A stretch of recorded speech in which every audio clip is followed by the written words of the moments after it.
All right, ladies and gentlemen, we are back this week with another Double Bogey Show, episode 209. 209. 209. Wow. Nailed it.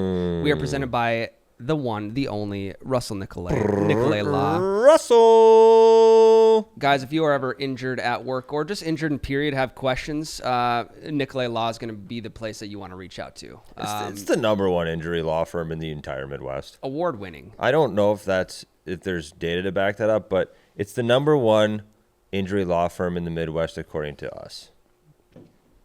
And based off the previous week's conversations, Russell Nicolay, he may be the new personal golf injury lawyer. He might be. I don't see anyone else doing that. He might be the guy that is able to finally settle golf bets and make them legit on the course with you and your buddies. You've been waiting to get paid for a couple years. He may be your guy. I'm not saying he's your guy yet, but there is a niche market for that. I'm telling you, North Dakota is the next state to legalize sports gambling, and our boy Russell is licensed in North Dakota. He will make a contract for us to print out and give to our buddies. I hope so.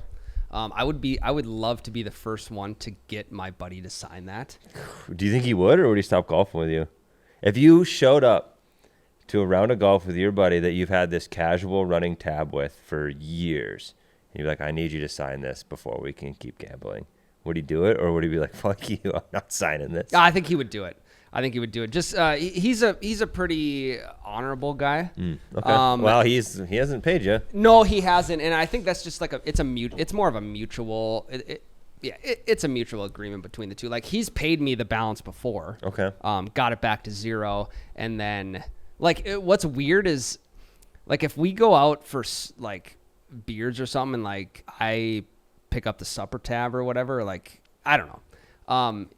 He'll be like, all right, you can just add $15 to my golf balance. So we're taking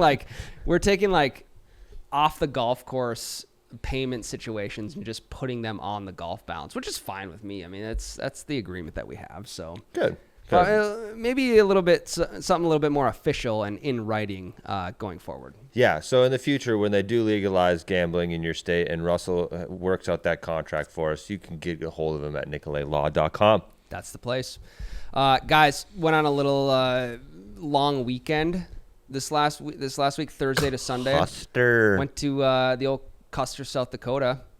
Custer's it's a beautiful place, but man, driving from Fargo for like after stops about 8.5 hours. Dude, driving anywhere west of Fargo is such a boring fucking drive for 6 hours, and then it gets cool. And you can't go straight west of Fargo. You have to go south to South Dakota, or you have to go south to Sioux Falls and then over, because the majority of the time it's boring, but speed limit increases to 80 miles an hour. That is nice. So they also have those cameras though, so if you go over, South Dakota doesn't have the cameras. I thought they do. They have it. I believe it's between like South Dakota and Nebraska. They have the cameras. Okay.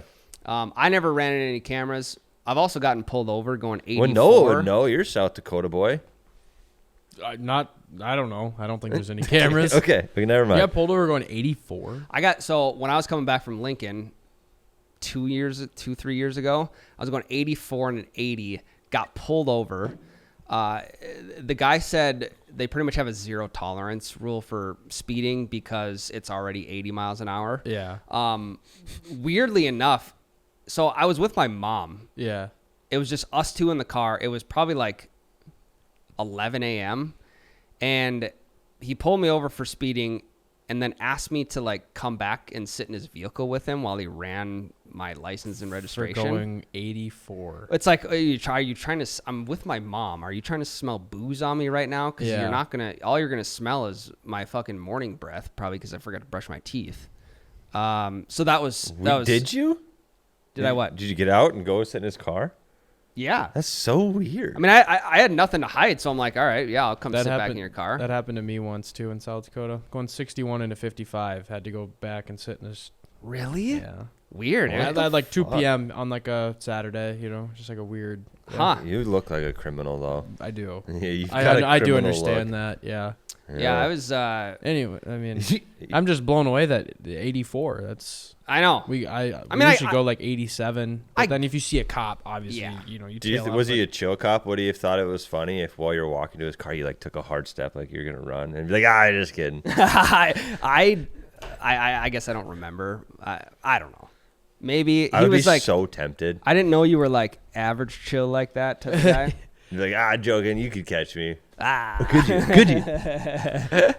How fast did you go down to Hot Springs? I was going between 8. I was going 82, 83. Yeah. Yeah, safe. anything That's a but safe play. 84. Safe play. Yeah, anything but 84. Right. More so flow of traffic. Yeah. Going flow of That's traffic. fair. That's fair. I think that's just the number one rule of thumb is just flow of traffic. But yeah, we headed down to Custer, South Dakota. Sister, brother-in-law, they both live down there, and obviously got a schedule around golf. If you've ever, you were playing that super nice course, right? yeah, if you've ever been to the Black Hills, Yeah, it's amazing out there. it's gorgeous. I love the Black Hills. I do too, and It's one of the most underrated spots in the U.S. I think, because it's like agreed. it's not mountains. It's not like it's just not your typical attraction. You Yeah, know? but there's also like 100-foot cliff ledges. Right. I mean, you got Mount Rushmore. You have Crazy Horse. Not done yet. Quick update. You got. Thanks for checking. You got gorgeous views from the golf course. Wait, so you could see Crazy Horse from the golf course? No, gorgeous views from the golf course. okay. Okay. Rolling hills, evergreens, all that type of stuff. Last time I went down to Custer, we golfed. I think it was called Rocky Knolls Golf Course. It was in Custer. What do you think that golf course had on it? There were a couple Rocky Knolls. Oh, If I had to guess. Yes, yeah. kind of Okay. like naming your small business in 2024. It's like, I want to start a golf course. Well, what's around the golf course? There's a couple Rocky Knolls. Rocky Knolls Golf Rocky Course. Knolls Golf Course. Hey, what do you have here? I'm working on this golf course. Well, what do you got on it? There's a pine tree on the Lone Pine Golf Course. Lone Pine Golf Course. So yeah, we were like, What do you got? Do you have what else is on your course? I got a river. Can't call it river course. It's too generic. Does it turn? Yeah, River Bends Golf Course. Riverbends Golf Yeah. Course. Okay, do Blueberry Pines now. God, what do you have at your golf course? Well, we got pine trees already been done. What else you got there? Well, there's some blueberry bushes. Blueberry pines next. See, I don't think blueberries grow in Minnesota. Yeah, you can. Do they? Yeah. Like choke cherries or what? Yeah, wild blueberries. Huh. Fucking delicious. fucking bear Way food. better than store blueberries. Berries. So last time, I think I went to Custer, what was it last year or 2 years ago, golfed Rocky Knolls. And then I want to say, and apologies for not remembering this, it was a long time ago. Someone had messaged me and said, the next time you go to Custer or anywhere around that area, you have to golf Southern Hills Golf Course. So that's on the south part of town in the hills. It's on the south part of the hill. Okay. Yeah. It's on the south part of the hill. I can't remember if that was the course he recommended, but we'll go with it anyways. So my brother-in-law, who it's kind of our thing now, we'll get one round of golfing while I go down there, and then we'll do it again the next year. He's like, hey, we should try Southern Hills Golf Course. And I want to say it was a top 100 public course in the nation a few years back. So get a tee time, Southern Hills, 2 p.m. on a Sunday. Sorry, 2 p.m. on a Friday. And roll up to the clubhouse. You know, you guys know this. I'm not a really an afternoon golfer, but we had something else going on in the morning. So I said, all right, 2 p.m. will be fine. Roll into the clubhouse, and it's kind of dead in there. 2 p.m. for a Friday. Good. I figured I'm like, okay, this is a great start. Not many cars in the parking lot. And as we're driving into the parking lot, I'm like, holy shit, this course is beautiful. It's fall time, leaves are changing, grass, like residential grass is kind of dying, but the course is like as green as any AstroTurf would be in a stadium. We get up, we're probably 20 minutes before the tee time. Doesn't happen often, but it happened this time. She said, all right, you can grab your cart and you guys can go off whenever. I'm like, all right, so we can just go off as Hell a yeah. twosome. And she's like, yeah, there's no one else booked with you, and you should, like, there's room in front, room behind you. Fuck Okay. yeah. Southern Hills, good for you. That just made this, like, that just, you know, we're giving out a 10 score. Like that bumped it up 3 points right there. Yeah, everybody starts at a 2. Yeah, everyone starts at 2. So now You're already at 4. we're at a 5 out of 10. Green grass, beautiful course. We'll bump it up to a 6. What's the cart sitch? Carts look nice? Carts were average. Okay. There was no screens in them, so there wasn't like any danger zones that would shut you off in. Okay, that's a bonus. Bonus, so we'll go 7 out of 10. I mean, fuck, we're already a 7 out of 10. We haven't even teed off off yet. Hole number 1, you guys, it's like a 30-foot drop-off to the fairway. And I love elevation. driving range is on our right, so it's like, okay, well, there are white. They do have white. No, they had yellow driving range balls. I'm like, all right, if I spray one in the driving range, number 1, I'm going to take a breakfast ball. Number 2, I may be able to find it because the differentiator between the white and I love courses with yellow range balls. I end up cutting the corner perfect on hole number 1, and I'm like 70 yards out on this number 1 par 4, hole number 1. We're looking at a fucking birdie situation here. Yes. I hit my chip shot, and it's like an elevated green. It's like a blind green. I can't really see where, like I can see the top of the pin, but I don't know where anything else is. Chip shot up, bounces left. I'm like, oh shit, that probably rolled out to like the back of the green. I get up to the pin, and it is 1 foot from the pin. Hell yeah. So boom, we tap in for birdie. We're 1 under after 1. We go to the next hole. It is a short. It's like a 260-yard par 4, but there's like some shit on the left at like 220, 230, and there's shit on the right. So I had I absolutely chunked a 4-iron. So I probably hit that 180 yards. I think I had 165 in. And you guys got to remember, we're playing at elevation now. So I think we're at about 4,000 feet. And normally in Fargo, we play at like what? 900? Below sea level. Below sea level, damn near. I hit my second shot. And when I tell you guys that the irons, like the mid irons, were dialed, they were dialed. Stick it onto the green, and it's elevated green again, so I can't really see in conjunction where the pin is. We roll up to the pin, 6 inches away from the pin. Tap in birdie. I am 2 under after 2 holes. And then you should just quit. I was thinking about it. I said, hey, things can only get worse from here. So I shot 2 under today. How many holes did you play? Not relevant. No, it's not relevant. I played 2. This is the best start I've never started 2 under. I started one time at Osgood. Very different vibes. Very different vibes. Yes. You're not in the hills, Tyler. No, You're not on the southern part hills. of the hill. 0 hills. And pretty far north. Yeah, we ain't gonna. You're gonna get some man-made hills, and that's about it. Yep. Hole number 3, and I'm not gonna bring you through the whole round because it doesn't get much better than the first 3 holes. First 4 holes. Hole number 3, par 3. I sprayed a pitching wedge or something off to the right. I'm kind of like in the dirt / pine straw. Okay. Chip it up on the green. Little schmigma on the chip shot. Stick one tight. 6 inches. Tap in par. I'm 2 under after 3. Hole number 4, different story. Golf gods are urging you to quit while you're ahead at this point. I know, dude. And it's like I've never shot under par. I mean, after hole 2, I'm like, I've never shot under par through 9 holes. No, I don't think any of us in this building have. I've never been under par. We barely do that as a scramble. I know. That's what We'll I'm be saying. like 3 under. Yeah. We'll be 3 under after 3 or 4. And I'm like, I'm 2 under after 3. Hell yeah. Okay. So hole number 4 is a dogleg left par 5. I had a really good drive, cut the corner perfectly. I have about 190 in, really uphill. I had a 6-iron directly at the pin, hits the green, elevated blind green. Can't see it. Why that? Okay, going a little overboard on the elevated greens here. Is that 4 in a row? So it's almost like every tee box is a little elevated. Then it dips down in the fairway and comes back up at the green. That's like a majority of the holes. So I'm like, dude, I may have an eagle putt coming up. We get up to the green, and I hit pin high, and it rolled to the back. So I probably have like 30, 35 For feet eagle. for eagle. And I'm thinking, okay, I put one close and I tap in for birdie, and we are laughing right now. The putt's downhill.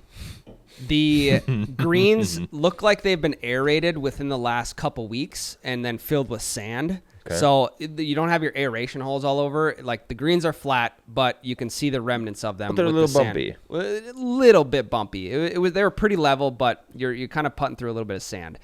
You guys, I haven't had a chance to figure the greens out yet because I've just had tap in fucking pars and birdies the first 3 holes. I hit this putt 50 feet past the pin.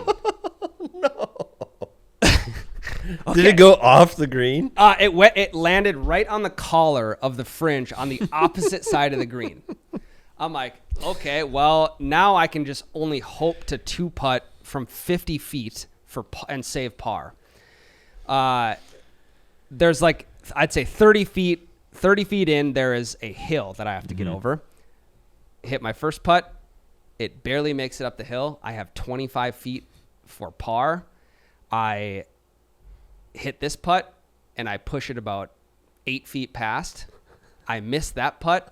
So I'm 1 putt long, 2 putts short, 3 putts past, and I thank God I made that 4th putt because I'm in for bogey now. Had I missed that 8-footer, I'd have been in for double bogey with a 35-foot eagle putt to start out the putt. Eagle to double it's more than a kick in the nuts. It's mean, a kick through the nuts into your stomach and up your throat. Dude, it was I'm like, okay, well. Hey, but if you just told people though I was 1 under through 4.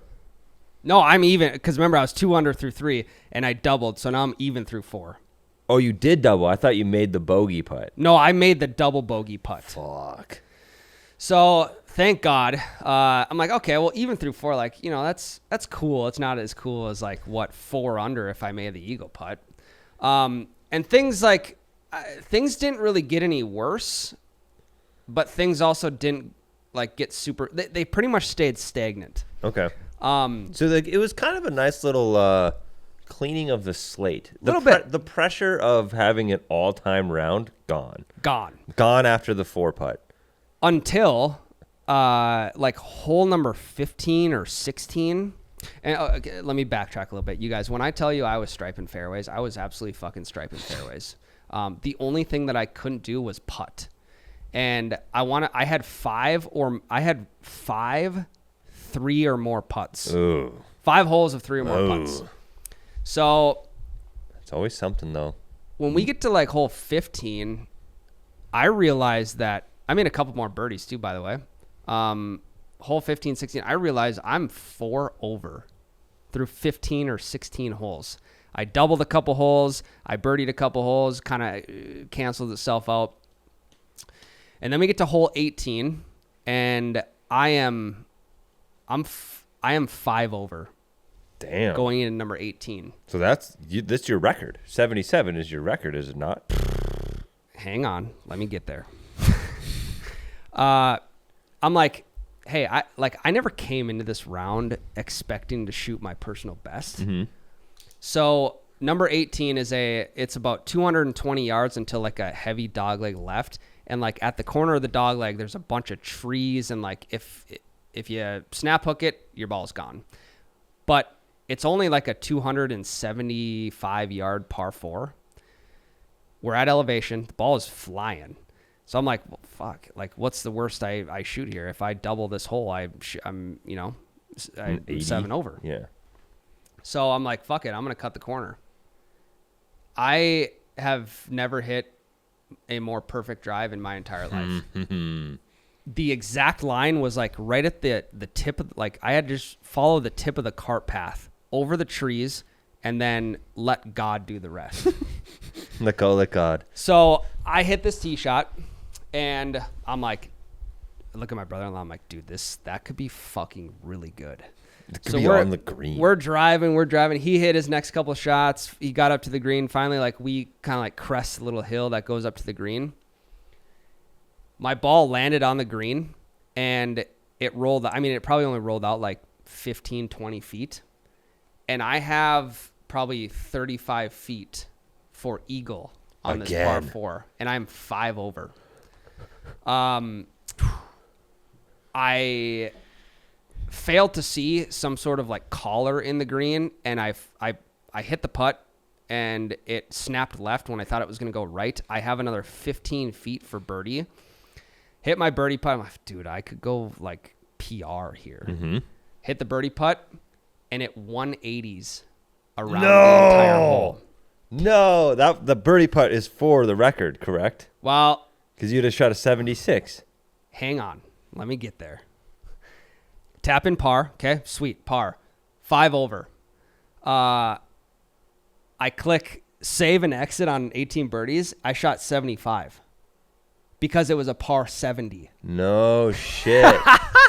So, But I mean, if you're counting just over par, you tied your record. 5 over is your record. correct. Yeah, 5 over is my record. that's what I tell people. My record's 6 over.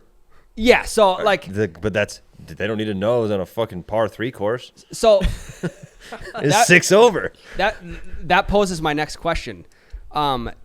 Does shooting a personal best on a par 70 match shooting a personal best on a par 72 or 71? No, I Like, would hey, say the tiebreaker would be the par, right? So the scores are the same amount of over par, but the par 72 still remains your number one.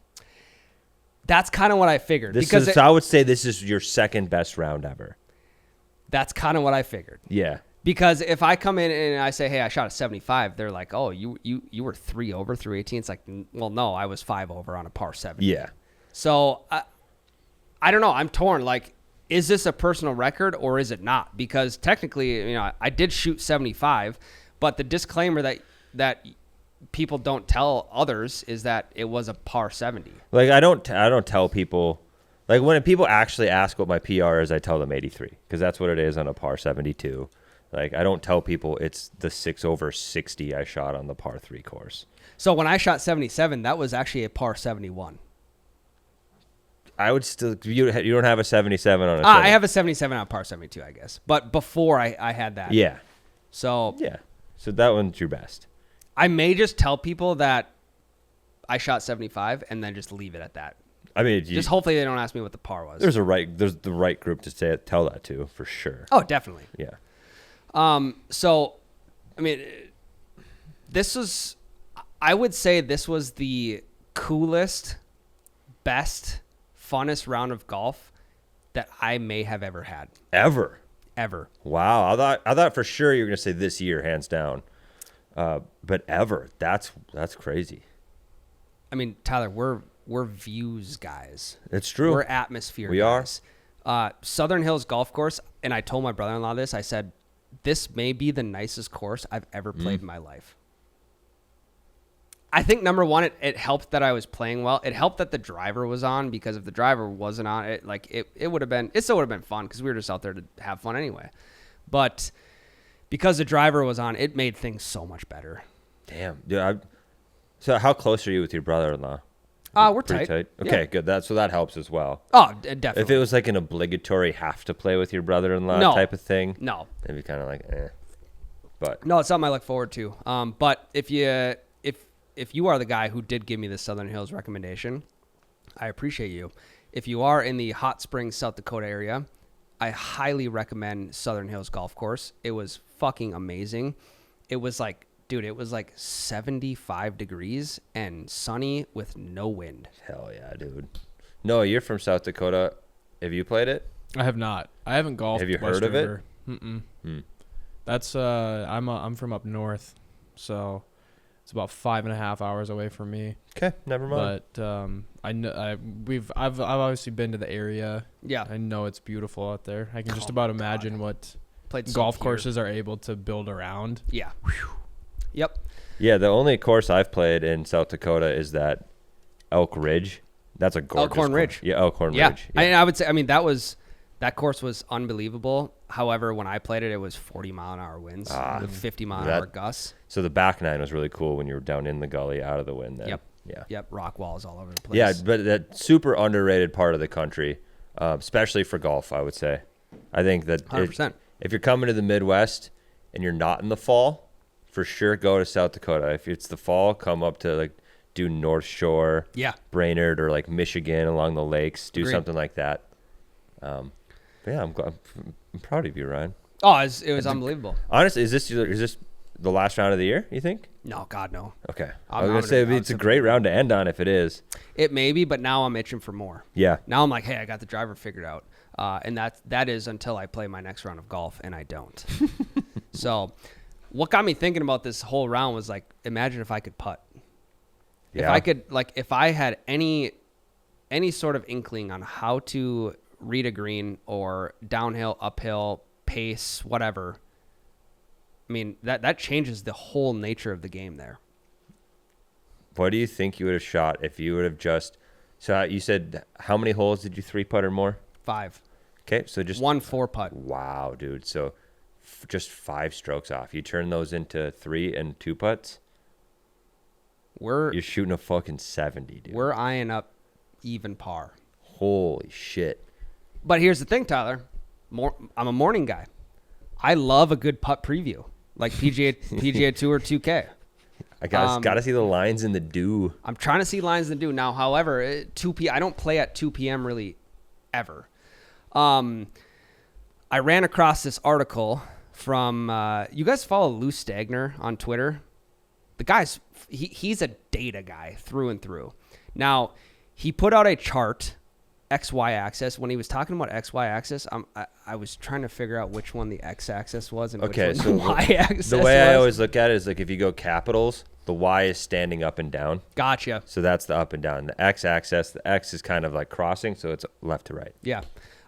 He did a report on, or he put a chart together for PGA Tour pros from, what was it, 8 a.m. or earlier tee times to 5 p.m. or later tee times with hour increments in Noah, between. mark this and throw the chart up on the green screen for people to see when they're watching.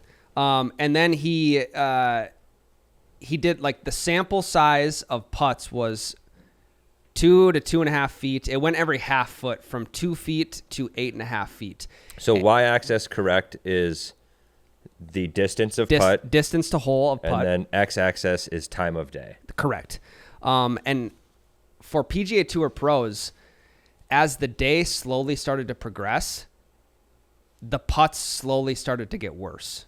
So these guys were taking more putts as the day progressed, which makes complete sense if the data is correct.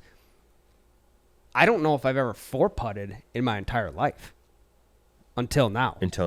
I don't know if I've had 5 or more 3-putt. I mean, I'll write me down for 2 to 3 3-putts around. Look But at you on your high horse. well, no, I'm a morning guy. The greens are a little bit slower. They're freshly mowed. Yep. And I also got putt preview from guys in front of me. So I think, too, this is also a direct contradiction to our walking in someone's line doesn't matter theory. That's what I was thinking. Because these greens have been walked on and tread on all day long. Are they affecting the putts later in the day because of it? The data shows that it does, even with PGA Tour pros who... The best of the best. The best of the best. And these guys, I don't feel like they're walking around the hole as much as us casuals would. I feel like they're walking around it more. They're doing like fucking marching drills left and right of their putt. They're looking at it from the other side. That's true. They stare at it like they're not casually walking around it BSing with their buddies as much as us, but they're analyzing it on their hands and knees from the opposite side, from where their putt is. They're doing the little penguin walk with That's their true. feet to feel the break. But then again, there aren't as like on a PGA Tour course, like during a tournament, let's say on a Thursday, the field of golfers is let's say it's half or a third of the amount of golfers that would go out on that same Thursday and play casual rounds. Caddies too, though. So every golfer has there's Four guys. 4 feet for each golfer. That is true again. So I saw another comment on this post calling it like the donut hole effect.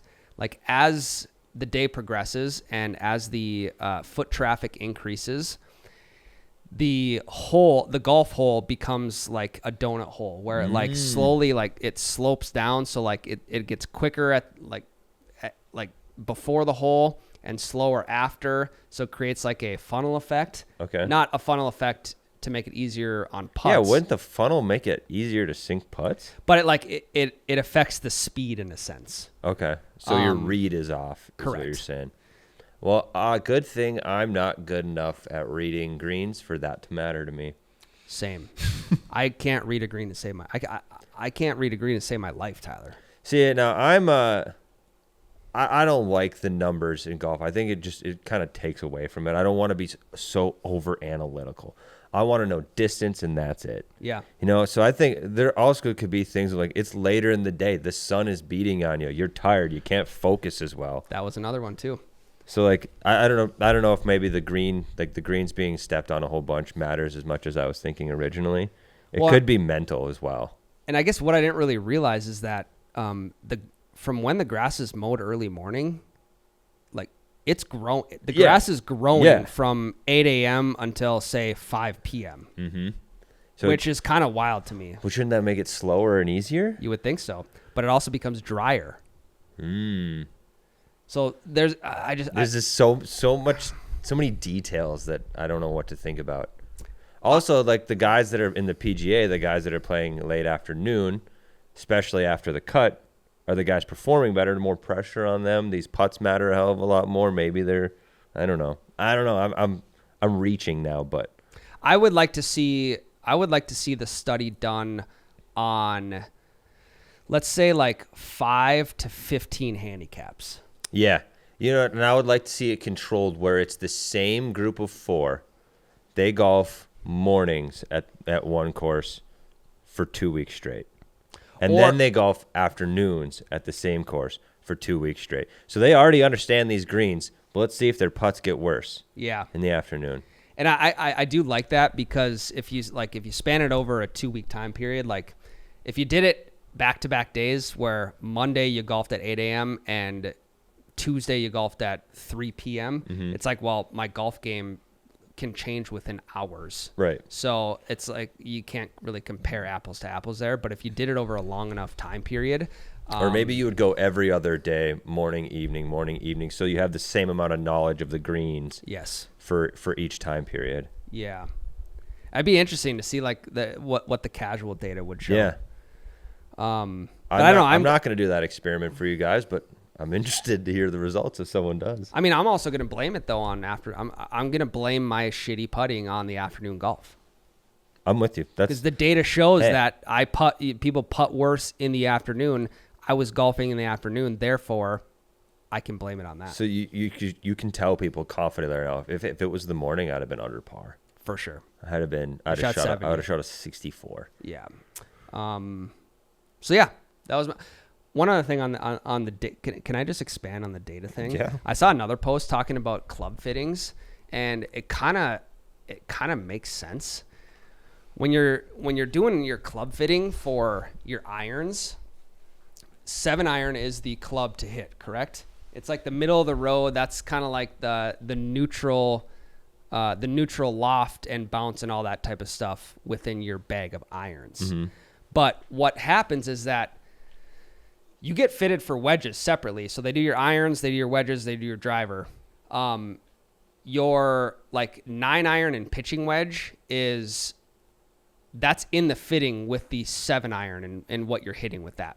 So they're taking your data from your 7-iron and they're fitting it to your pitching wedge, and they're also fitting it to your 5-iron, which to me is like, why would you fit someone for a P wedge and a 5-iron based off a 7-iron? Off the same information. Yeah.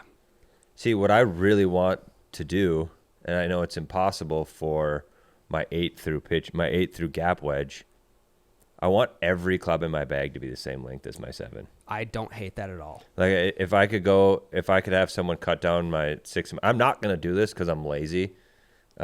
Just have someone cut down my 6 and my 5. I think I'd be way better. What if I went and did it for you? I'd be totally okay with that. Really? Yeah. Those are the 7-iron. I hit the exact same almost every. I would say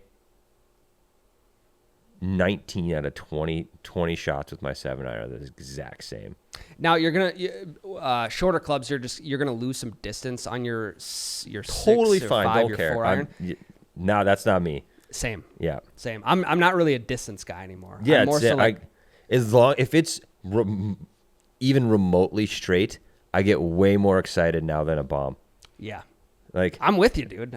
we're getting old, and we're morphing unironically into old man golf now. But that gets the nipples way harder than hitting a 300-yard bomb that's 60 yards to the left. Well, I think. You know? Oh yeah, and I think we're getting smarter and realizing too, like what the important parts of the game are. Mm-hmm. When you start golfing with your buddies in your teens, late teens, early 20s, it's like it's kind of sweet to hit a 300-yard drive because you're not supposed to hit a 300-yard drive as a beginner golfer. But these guys are like the beginners are also swinging. Some of them are swinging out their ass with no control of the club face. And to be able to look over your buddy and be like, yeah, that one went, yeah, it's 3 bills right there. It's kind of a flex. The last time I golfed with my brother-in-law, he's 23, something like that. Classic, hits the ball a fucking mile. And last time I golfed with him, I caught myself being like the old man in my head. Be like, I'll take my 240 in the fairway to your 310 in the rough. But Let's see who comes out on top with this one, young buck. yeah, he might hit a 300-yard drive on the fairway once a round. Yeah, yep. If that. But like, I mean, he's a great 5 to play with. He'd be an awesome scramble partner. Like, he's the guy that we put that 240 in the fairway, and you look at him like, Gabe, fire away, buddy. Swing away, Merrill. He's going to be the last guy hitting in the group. Yeah. Because if he does hit one good, you're going to have a wedge in on a par 5. I think we'd have to put him like 3rd, because just in case. there is absolutely no guarantee his ball's findable. Sure. Okay. But if it is findable, it's going to be really good. Yeah. All 3 other playing partners in this scramble, like bring a box of balls with just to supply Gabe to absolutely go for it. He is just closing his eyes and swinging as hard as he can. You guys have watched Signs, the movie Signs? Yeah, a long time ago. The little brother who has the most home runs in minor league history, but also the most strikeouts. Yep. He just closes his eyes and swings as hard as he can. That's Gabe. Babe Ruth, swing hard in case you hit it. Gabe Ruth. No, it's all good stuff. I don't know. I don't like to get the data as much, but I'm also kind of intrigued by it. It's interesting, and then I just never know what to do with that data. Like, wow, this makes sense. How am I going to apply this to my life? I don't know. But it is very interesting to read. Well, it's a good point, too, because, all right, I see the data from all these PGA Tour pros. The putts get worse throughout the day. That's not going to stop me from golfing in the afternoon. Okay, so how do I make the putts not as bad in the afternoon? I think it's giving us an excuse. We're not supposed to change our game from it. We're supposed to feel better about putting shitty in the afternoon. It's not our fault. Well, It's the green's fault. There's no solution. Like, you can't, before you go out and start your round at 3 p.m., you can't go to every green, every Roll them hole out. and roll them out so that they're playing true when you get up there. Dude, that would be like a psycho move, but also probably pretty effective. I don't think there's a rule against it. If one of your 14, you get 14 clubs, correct? Yep.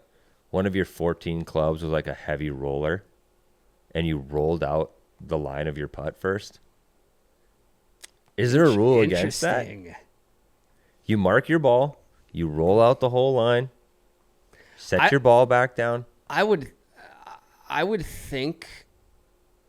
think there's probably something in terms of like using a foreign object to create. But think about this: like if there's a divot or a imperfection in your line, you can take your putter and smooth that out.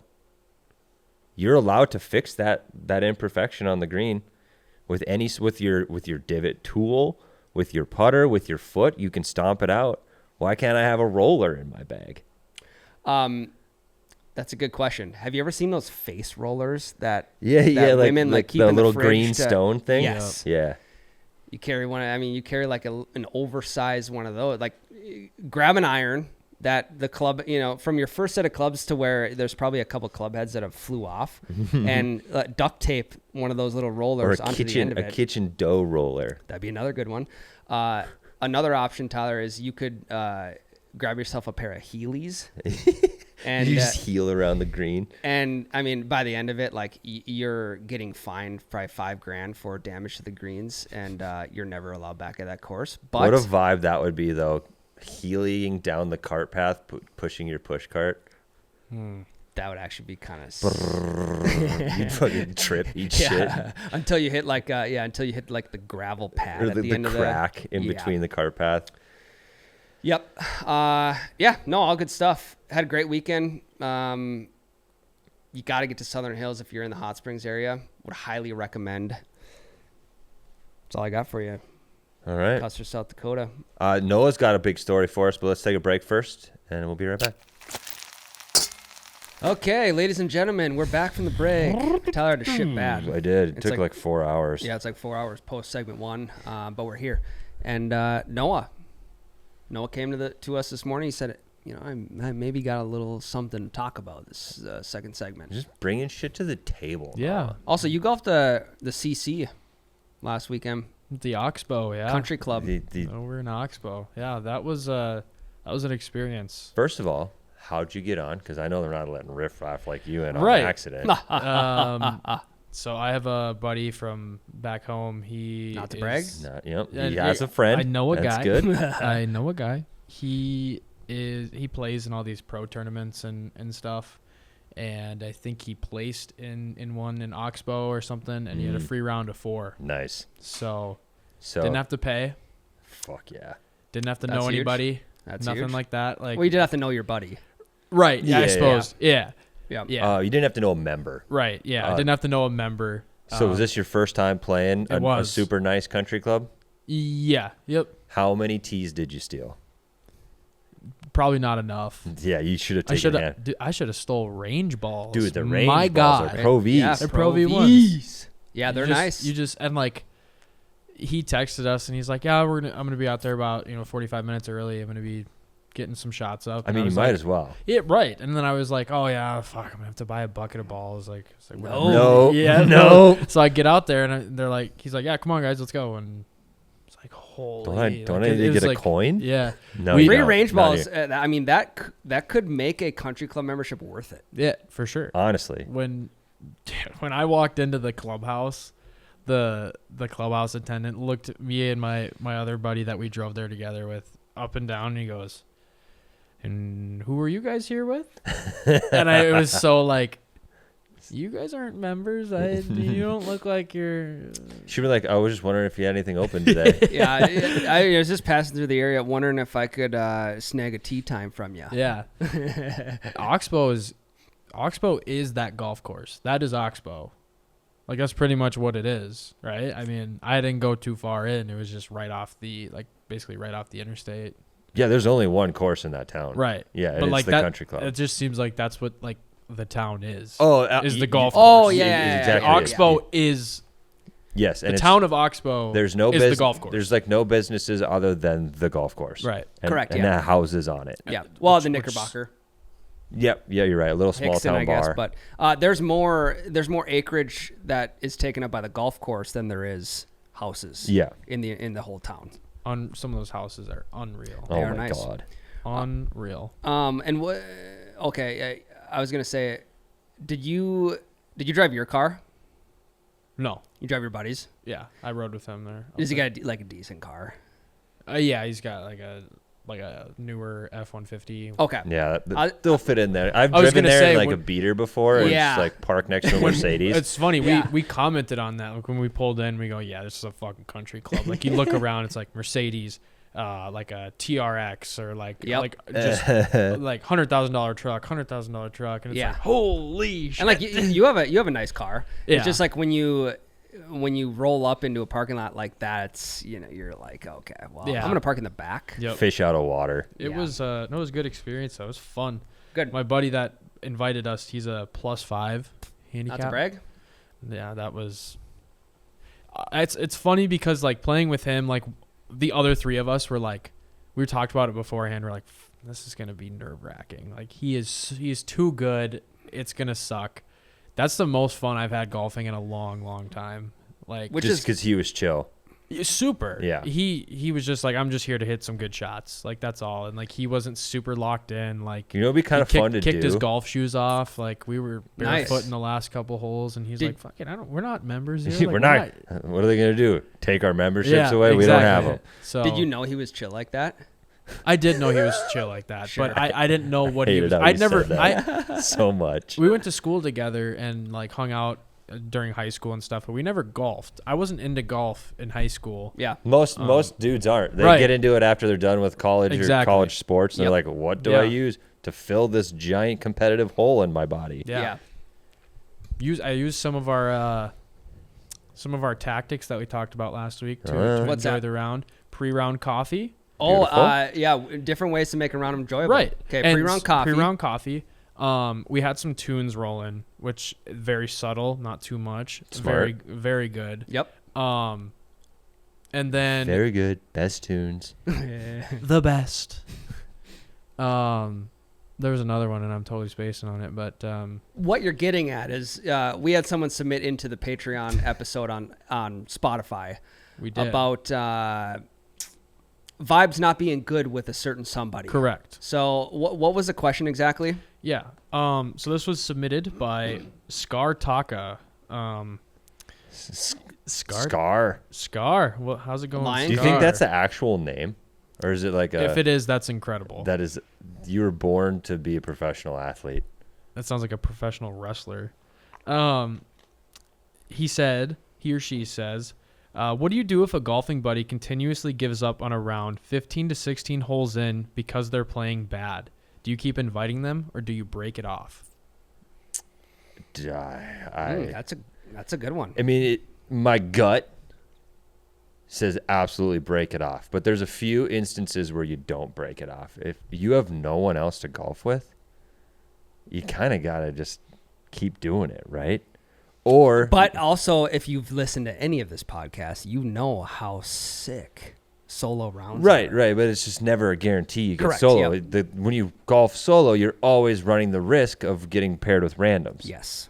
But it sounds like maybe if he's good vibes until the 16th, maybe you keep doing it. But if that was one of my buddies, like my regular golfing buddy, if he was always quitting early, like every round, I would just stop golfing with him. I have alternates that I can put in there. Yeah. Thinking about this too, I feel like we've seen this question numerous times, and but it's like packaged differently. Now, if he's your buddy, you should just be able to tell him to get his head out of his ass. That's Like a great point. quit being a fucking buzzkill. You know, like any of my what I would call golfing buddies, if they were if they were acting like that through 15 holes and then they just wanted to quit, I'd be like, well, I guess we'll maybe try and pick this up next year again. If Or that like- was Connor, my best golfing buddy, my best friend, I'd be like, quit being a fucking baby. Yeah, exactly. 4 holes, suck it up. So I think if you have that type of relationship with him, then you should be able to tell him like, hey, pull your head out of your ass. Quit being a buzzkill. I'm out here to try and relax and have a good time. And if you're going to continue to do this, then I'm just not going to fucking golf with you. So I think you got to call him on the bullshit, number one, before you break ties, if that's a relationship that you have. If he's just a golfing buddy that like you're only friends because you golf together, then I think it gets a little tougher. And you might have to, I don't know, you might have to use some different tactics if that's the case. Yeah. I mean, most scenarios, 90% of scenarios, you're dumping this guy. Dump his ass. Yeah. I would also say one way to get out of future rounds with him, if he texts you like, hey, you wanna golf this weekend, and you already booked a tee time with like a couple other buddies. Or you could keep this dude, but only golf 9 with him. Oh yeah, You're like that works too. He's your 9 holes, quick 9 holes golfing buddy. Not enough to get him upset. Right. Yeah. Like, because it sounds like he's quitting like 2/3 of the round, 2/3 of the way through. That doesn't mean he's going to quit on hole 7, right? Yeah. No, I'm with you. 9 holes. I mean, that's fine. If he asks you, hey, you want to play golf this weekend, and you really don't want to, and let's say you already have a tee time with a couple other buddies that you had set up, you could just tell them like, hey, Johnny texted me and he asked if I want to join them this weekend. So I think we got 4 already, but if anything changes, I'll let you know. So pretty much Never let them know. Never let them know. And then just tell them, like, even though you booked the tee time and got the group together, this new group, just tell them that another buddy of yours who he doesn't know asked him to go out and play. And it's like, you don't want to be the guy inviting friends to a group that you were invited to, Yeah, true. and like all of this advice is predicated on the fact that you have alternative options of people to golf with. Yeah. If you don't, some of the things like, yeah, you could call them out if you're close enough, right? But like, you got to stop doing this. I'm not golfing solo for 4 holes anymore. This is just weird, especially if you guys are sharing a cart. Like, you got to go drop him off. That's fucked. So you give him a talking to. Yep. Another thing you could do is start just like telling stories like, yeah, I was golfing by myself the other day. I was playing so bad through 14 holes. And then all of a sudden I birdied out the rest of the time. Yeah, little mental gymnastics on him. Reverse engineer. Yeah. Or like maybe you start being the shitty golf buddy, and then he like feels like he's got to encourage you. Like, I want to quit after hole 10. I don't want to do this anymore, and just see how he reacts. Yeah, when he's playing good. Yeah. I honestly think I'd rather take my chances with randoms. That's what I was just going to Yeah. say. It's just like you could stumble across a group of guys that you maybe can Yeah, you get in gel touch with. with. Yeah. You can get in touch with. You can get their numbers or whatever. And Right, that can be your new golf group. It's just like you got to expand a little bit because we talk about it all the time. Like, vibes are so important in golf, especially for like amateurs like us. Like, we're not shooting course records, anything like that. Like, we're out there to have fun at the end of the day. And it's like, if the person that you're supposed to be out there having fun with is killing the mood, and I mean killing the mood, just giving up and quitting. There's nothing worse than that when it's like a little hissy fit and I'm just done playing. Yeah, and I've golfed with randoms probably 10 to 15 times, and never once has a random decided to quit in the middle of a round. I feel like you act differently around people you don't know. Right. And like, I don't think he's ever going to run into this again. Like, this person is, if you dump this guy and just golf with random exclusively, they're not going to quit on hole 15. No, God, no. Like, I think the chances of that are so low. So yeah, he should just dump him, regardless of if he has backups. You got to break up with him. What, have you made any like new random friends over the last couple of years? Like guys you weren't in like a social setting to where like your wife is friends with somebody and they got like a new boyfriend or whatever, and you met that guy, now you became buddies. Like, have you made any new random friends in the last couple of years? The closest I've been to any, like, with golfing with the randoms, the closest I've been is I ate with 2 randoms that I got paired with. Me and a buddy did afterwards. Haven't exchanged numbers or anything with anyone. The closest thing to actually becoming friends with someone is I have the Craigens dude that runs the front desk at Craigens number. He's a good guy. His name's also Tyler. But yeah, not really, no. I haven't either. But I don't need to. Right, If right. I needed more golf buddies, the dudes that I ate dinner with after, I'd have got their numbers and golfed with them again. Yeah. Yeah, I wonder what that's, because I haven't really made No, I any- take it back. Okay. Myrtle Beach, the first year for the Caddy Girls tournament, me and Grandpa Dave showed up as a twosome, and it's 4-man scrambles, and we got paired with a guy named Ron, and Ron and I are tight. We text about the Vikings all the time. He's coming. yeah. He's coming. He lives in Myrtle Beach, but he's coming to Minnesota on December 8th to watch us play Kirk. We're going together. You're going to the game together? Yeah. Sick. Me, G Dave, Ron, and his buddy. That's fucking sweet. So yes, I have made a random friend, and I had to go to the completely other side of the country to do it.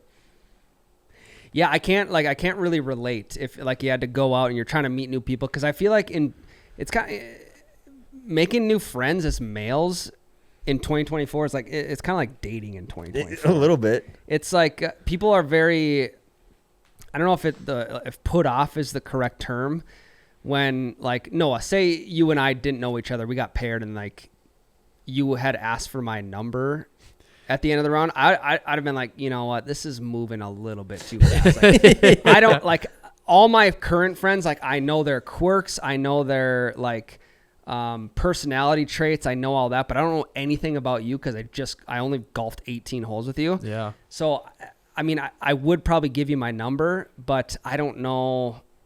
That's tough. You can't it's just a gamble. you can't just be like, give me your number, let's golf again together. You got to be like, hey, we need a fourth guy for a scramble coming up.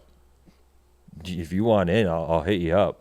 You gotta have like an excuse. You can't be like, I really enjoyed this round with you Yeah. today. I would love to text you tonight. Yeah. Let me get your number. Yeah. I mean, maybe you could. Maybe we're overthinking it. I don't know. I haven't dated in a long time, so. Yeah, like Yeah, after none of us have. when I golf with those randoms at Mapleton, those three, mid 20-year-olds, not once did it cross my mind I should get these guys' to numbers. get their number. But that's after just that we don't need new golf friends. We all have a significant roster of people we can golf with. Yeah, and I know there's been people who have reached out to us before saying like, "Hey, I just moved to a new area. Like, how do I meet new people to go on?" Like, I feel for you, man. That would be tough. It does suck. Because again, guys towards other guys are, it's kind of like a dick measuring contest. Like I have a bigger dick than you. That's how like you size up other guys when you first see them or meet them or whatever. And that's just how it is. It's kind of weird. And this is in my exactly mind. how we came up with Tinder for golfers. Yeah. Oh yeah. It's No, like, for sure. It's hard. God, man. I mean, And I feel like through 18 holes, you don't really know what type of person you're really dealing with, because like you said, like you kind of put on a front for Yeah. like you're not gonna, like you said, like you're not quitting. There's no randoms quitting because you're way more reserved. for sure. Yeah. So then like maybe the reserved person you think you're getting, you get their number or whatever, and Yeah. you play another round with them, and they're more themselves, and you fucking hate them. Exactly. Complete That's polar opposites. Yeah. Well, maybe you just have to that's take why, the like, chance. If you're truly, truly trying to find new golfing buddies, you have to know them from somewhere else as well, like work buddies. Yes. Or like, I don't know, wife's friend's husband. Yeah. Like you've got to know them on in a separate setting other than the golf course. Agreed. It makes it way easier. Like Connor's other golf friends are his buddies from work. Yep. Right. Yep. And same with me.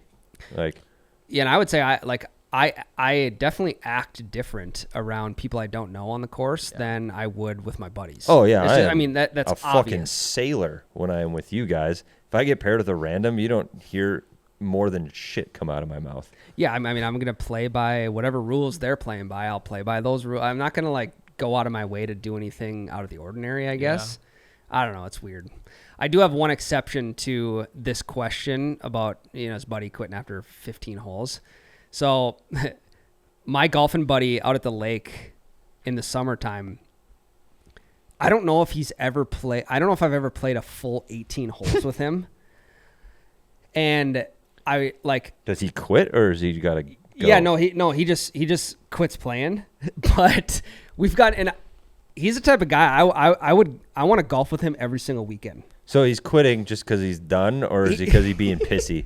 No, he's quitting just because he just doesn't want to play anymore. But like he's the best vibe through 18 holes. He just like after 14, 15 holes, he decides that he just doesn't want to play anymore. But he still rides with you. But he still rides. He still like Yeah, comes that's- up to the tee box. He That's still fucking fine. hangs That's out. different. That's totally fine.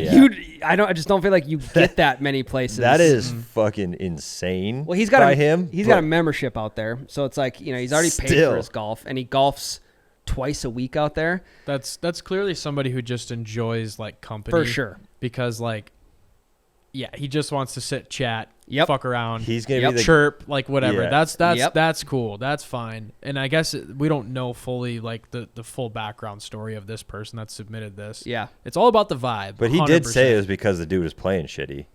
Oh, yeah. So I we can guess. assume that the guy's just being pissy. yeah. No, and this buddy of mine, he always plays shitty. He's not very good, nor does he care to get better. Respect, dude. But I like this his guy. vibe is so good through the entire round, even though he just decides to be done after 14, Dude, 15 he's holes. totally in 50 years. He's totally going to be the guy sitting at the local cafe every single morning, drinking a pot of For coffee sure. and just chit chatting the waiter up. 100%. Just knows everything about their lives. and spots non-regulars coming in. Oh yeah. Oh yeah. And then, okay. So this golfing buddy, he's also friends with my buddy Adam, who I golf with a lot. And, it's like, there's not a moment through 18 holes where he is not chirping at him. And I think that's what brings it. It's not the game. The game of golf doesn't give him enjoyment. It's being able to chirp our buddy Adam while we're playing. It doesn't matter if he plays 14 or 18 holes. So if you can find a golfing buddy like that, you got to keep him close. It doesn't happen often. I don't know do you guys know anybody like that? That just decides to not, Yeah. no. But is it still in the best mood ever? No. That's pretty rare. You're golfing with a unicorn. I got to keep this one close. Yeah. Don't lose him. My boy T-Sol. Don't mess this up. I won't. I'll try not to. That's a golden retriever. Yeah. Oh yeah, That's a Jack. great guy. Yeah, that's my dog. Great He's a guy. golden retriever. That's all I got, boys. Me too. I actually have like 10 more things I want to talk about. Beautiful. Oh, Let's okay. we'll hit those next week. Thanks for listening to episode 2145. I don't know. Love you guys. Love you. Love you.